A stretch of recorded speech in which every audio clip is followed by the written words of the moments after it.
Yo, what's up, everybody? Today is day 31 of the 31 Days of Character Creation Challenge, which means today is the last day. We made it! We made it! Yes! Today is also New Year's Eve. Happy New Year to everybody. I'm on the west coast of the United States, and we are about 7 minutes from the proverbial ball dropping. So probably a lot of you have already celebrated your New Year's. So Happy New Year to everybody. And apologies if you hear my dog freaking out in the background, but there are just explosions going off everywhere. People are celebrating. It's pretty loud. You'll probably hear those too. Today is going to be the last chance to roll a new character for the Gentlefist Saga before our big finale tomorrow. So let's see what we get today. We've had a lot of things going on in Palanvra. The two forces kind of positioning themselves on the chessboard. Then Divinia's group taking over the old town of Palanvra, but the monks have infiltrated and have managed to kind of make some headway there and get one of the good guys out of there. So let's see who we got today, and let's see if we can get a little closer to that big conclusion that we're looking for. So first up, we're going to roll a d10 for Ancestry. That is a 5, so we have a halfling. Yes, okay, excellent. I don't think we've had a halfling in this for the entire 31 days. Maybe we have. We definitely haven't had one in the Gentlefist Saga. And just last night, I played in a game as a player where we play as these two halfling cousins who are always trying to make deals. So I have halflings on the brain. This is really perfect. All right, next up is a D12 for class. And 8 is a ranger, a halfling ranger. Interesting. And next, a d20 for background. A 13 is a pirate. A ranger with a pirate background. Very good. And last but not least, a d4 for gender. A 3, non-binary. Okay, excellent. So we have a halfling ranger who formerly lived as a pirate or worked as a pirate and is non-binary. And our prompt for today is the word control. And, of course, I'm trying to think of ways to use that aren't, like, specifically about the control of Palanvra. It's, like, too easy, too obvious, but I'm sort of thinking about it as, like, as a concept, a little more abstractly. Maybe people are losing control, mentally, emotionally. Maybe there is sort of different power dynamics at play with the families and things like that.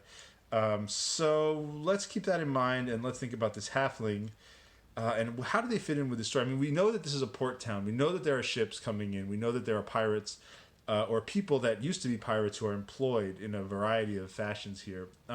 Rangers, I think, sort of traditionally are the types of characters that would be in forests, in plains, in kind of more undeveloped terrain. But actually, I really like the idea of, and I'd never kind of thought about this before, of a ranger on the seas, right? Like a ranger who knows the ocean really well, or who knows various like archipelago or islands, or is just really familiar with the ins and outs of different waterways, and as a pirate, of course, they would have had that kind of upbringing or that kind of training. They would have learned a lot of the more secret areas that ships could get to. So I really like that idea. This is a for lack of a better term, it's a water ranger, right? It's an ocean ranger, not a forest ranger. Okay, so they have this intimate knowledge of the oceans around Palanvra, and they are. I think they're on the side of the good guys. I feel like that Divinia's side has just amassed a lot of power and is really the one leading the action here. So I want to give Tenazar and Janward's team something.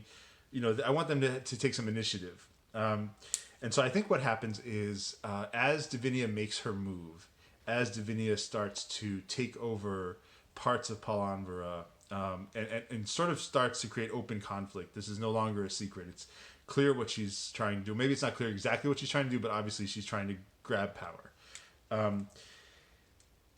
Our halfling ranger, yet to be named, is not part of Tenazar's group is not connected to the monks, is not part of of the Gentle Fist arms syndicate, but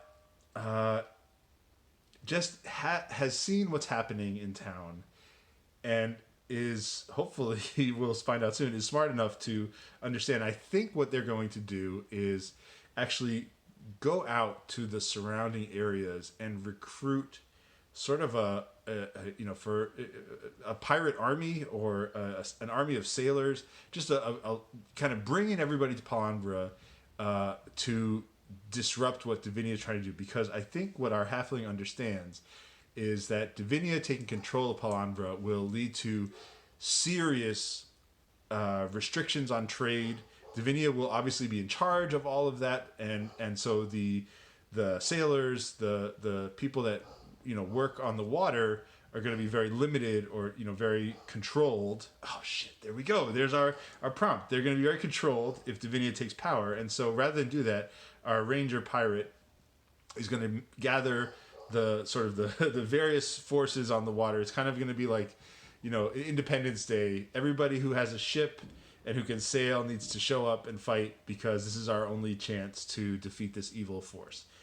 Now, let's see if these ability scores back up this idea, because maybe they're not too bright, and we'll see. So, okay, first up, we're rolling 4d6, going straight down the line from strength to charisma, and dropping the lowest on each roll. And let's start with strength. Okay, here we go. Strength is a 10. Save a not so great roll for the strength, which I don't care about. Dexterity is a 12. That'll make sense for someone who's on the water, for a ranger, potentially. Constitution is a 9. Not the hardiest, but, they can hold their own, I think. Intelligence, really want this to be good. Yes, okay, 13. Very nice. So they're definitely smart enough to sort of sort things out here. And wisdom would be helpful as well. It's an 11. Okay, it's it's above average. Last but not least, charisma. If they don't have charisma, they're going to have to figure out another way to persuade all of the other people on the water to come to Palanbra. But maybe they'll be solid in this. They sure are. It's a 15 charisma, and that's exactly their deal. They are beloved, they're likable, they're friendly, they get along, they understand the water. They've been a ranger in the sea for a long time and have some really great ideas. And so they lead this force of merchants, of sailors, of pirates, just all sorts of folks that do their work on the water back into Palanbra to directly confront Divinia's forces, who have now started to fortify Old Town of Palanbra. But I don't think they're going to get very far, because with all of these bodies coming in, plus Tenazar, plus the monks, Janward of the Walls and Janward's whole faction, I mean, that's a lot of stuff coming down on Divinia. And so it'll be really interesting tomorrow in our big recap, our big wrap-up of all of this, when Christian and I get together, to see if Divinia is going to win this or not. I mean, I'm not convinced either way, so I'm really curious to see what we come up with tomorrow. Anyway, thanks so much, everybody. Happy New Year. Hope everyone has a awesome 2021. And we will talk to you all with a lot of awesome new videos and new ideas next year. So very excited for all of that. Stay tuned. Thanks. Bye.